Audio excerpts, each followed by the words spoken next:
Doctors at Massachusetts General later confirmed what the family already knew by then. The dog had been right for 9 days. The husband said at first, something is wrong with the dog. He had the species right and the verb wrong. Margot Galloway had been a EMT paramedic for 8 years. She had seen more than most parents ever would, and she trusted that. She had built her whole approach to motherhood around it. 14-month-old Theo had been sick for 4 days, a mild respiratory virus, the kind that moved through every daycare in October. By the morning this story begins, the fever had broken. Theo was eating soft crackers. He was walking. By every measure, Margot knew he was getting better. Bowie was a 11-year-old American bulldog who had shared the house since before Theo existed. He had never shown anything but patience with him. The ear-grabbing, the shrieking, the lurching of a child learning to walk. He was the kind of dog people described as gentle to the point of being a little dull, which is why what happened on the Thursday made no sense. The first time it happened, Bowie crossed the room faster than a walk. He lowered his head and pressed his nose directly into Theo's open, screaming mouth. Not aggression, no teeth, no sound, no raised hackles, just his nose inches from the child's face, inhaling. Theo started crying. Bowie didn't back away. He leaned closer. Margot watched from the sink, coffee in her hand, and felt the first thread of unease. "Bowie, go lie down." He lifted his eyes to her and stayed exactly where he was. Theo cried harder. Bowie pressed his nose toward the baby's mouth, slow and deliberate, and held it there for 2 full seconds. Margot set down her coffee. In 8 years of EMT work, she had seen dogs upset children before. She had seen the pattern, stress behavior, resource guarding, overstimulation around a crying infant. She had seen families dismiss warning signs until it was too late. She knew what this looked like. The size differential alone, 130 pounds to 14 and change, made her stomach tighten in a way she recognized as professional instinct. She crossed the kitchen and put herself between them. Bowie moved around her. He wasn't growling. He wasn't stiff. But he would not leave Theo alone. Ronan came from the back room and watched for 30 seconds. "Should we put him out back?" Margot was already nodding. "Just for a few hours, until he's calmer." Her mother-in-law, who had come to help that week, said it from the hallway without being asked. "You're right. You can't take that risk with a baby." They had all reached the same conclusion that felt at the time like confirmation.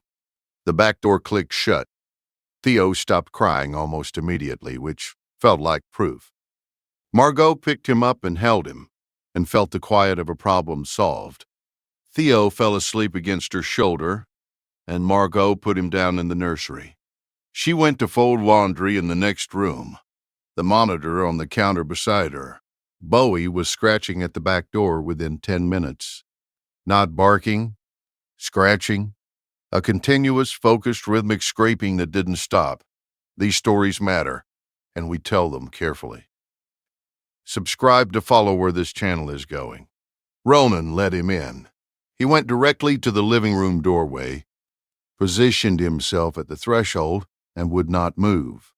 Margot came to stand beside Ronan. She looked at Bowie standing over the sleeping baby. She looked at how still he was, how focused. In 8 years, she had learned one thing above all else about children in trouble. The silence that follows distress is not always peace. She went to Theo. The color in his face was wrong.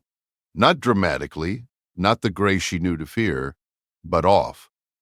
A faint pallor around the lips. Hands slightly cool. Breathing even but shallow. Margot picked him up, and the limpness was too much. Just slightly too much. And she was already reaching for her phone before she finished forming the thought.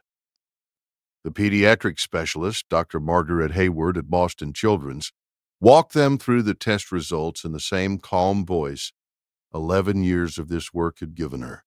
The condition was treatable, It had been missed by every monitor in the house. It had not been missed by the animal sleeping on the rug. The chemistry of what happens in a child's body before a visible symptom emerges is the most sensitive signal we have, Dr. Hayward said. Trained dogs detect it. Untrained ones sometimes do too, usually the ones who live closely with a specific child.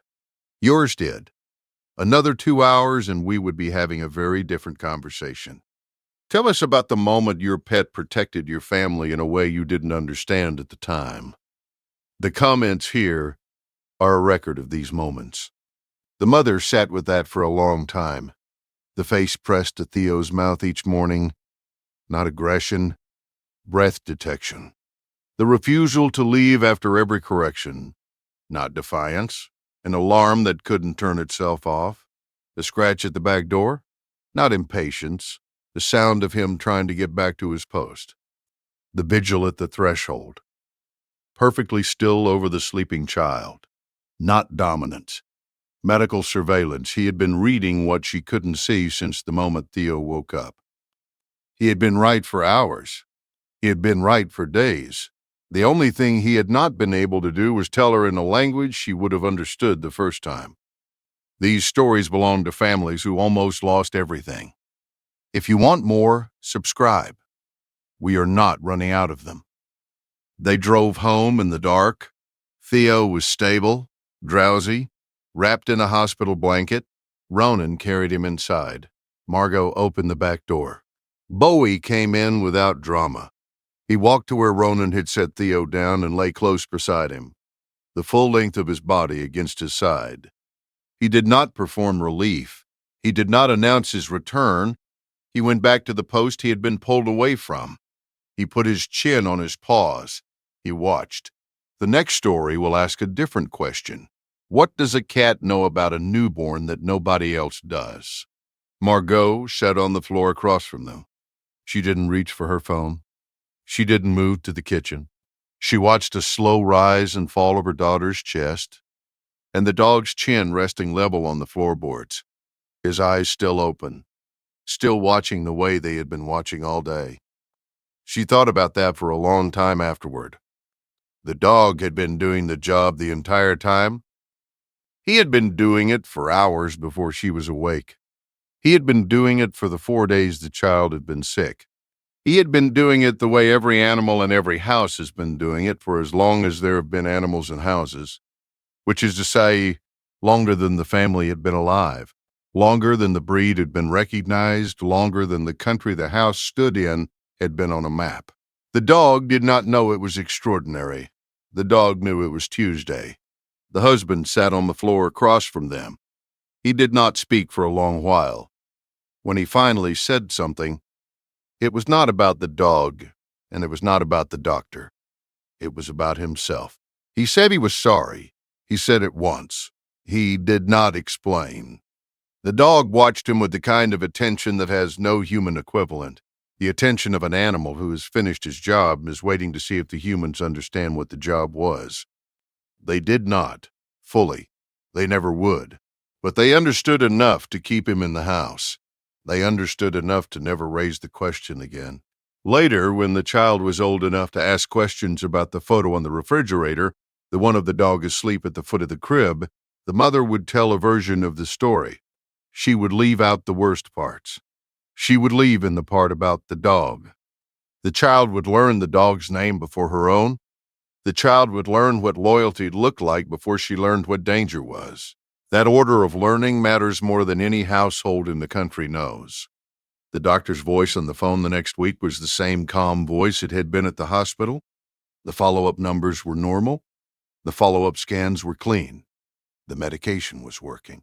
None of this would have mattered without those first 40 minutes, and the doctor said so in the kind of plain language doctors say for the families they know will remember it. She said, "The dog gave you the time we needed. Time was the only thing we needed." The mother wrote that sentence down in her notebook and underlined it. The dog did not change after that. That was the part nobody expected. The family braced for a different animal, a more anxious one, a more attentive one. a hero version of the dog who would carry the story in his body. He did not. He went back to lying in the spot by the door he had always lain in. He went back to barking at the mail carrier the way he always had. He went back to leaving wet nose prints on the inside of the back window. He did not perform what he had done. He just kept doing it, which was the whole point.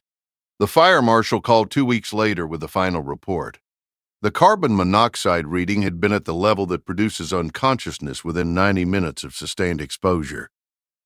The repair on the furnace had cost less than $400. The family had a new detector installed the same day, hardwired, with a battery backup, with a smart home alert. They installed 3 of them. They did not feel safer. They felt, for the first time in their lives, that the only system in the house they fully trusted was the one with 4 legs and brown eyes and a slight limp from an old injury. On a Saturday in November, the grandmother came to visit. She watched the dog and the child for a long time before she said anything. When she finally spoke, it was the kind of sentence old women say once when they are sure. She said, "He has the eyes of a dog who has done his work." She did not explain. She did not need to. The mother nodded, and the dog, who was lying on the rug between them, exhaled the slow exhale of an animal whose job is being witnessed by a human who finally understands what the job is. On a Saturday in November, the grandmother came to visit. She watched the dog and the child for a long time before she said anything. When she finally spoke, it was the kind of sentence old women say once when they are sure. She said, "He has the eyes of a dog who has done his work." She did not explain. She did not need to. The mother nodded, and the dog, who was lying on the rug between them, exhaled the slow exhale of an animal whose job is being witnessed by a human who finally understands what the job is. On a Saturday in November, the grandmother came to visit. She watched the dog and the child for a long time before she said anything. When she finally spoke, it was the kind of sentence old women say once when they are sure. She said, "He has the eyes of a dog who has done his work." She did not explain. She did not need to. The mother nodded, and the dog, who was lying on the rug between them, exhaled the slow exhale of an animal whose job is being witnessed by a human who finally understands what the job is.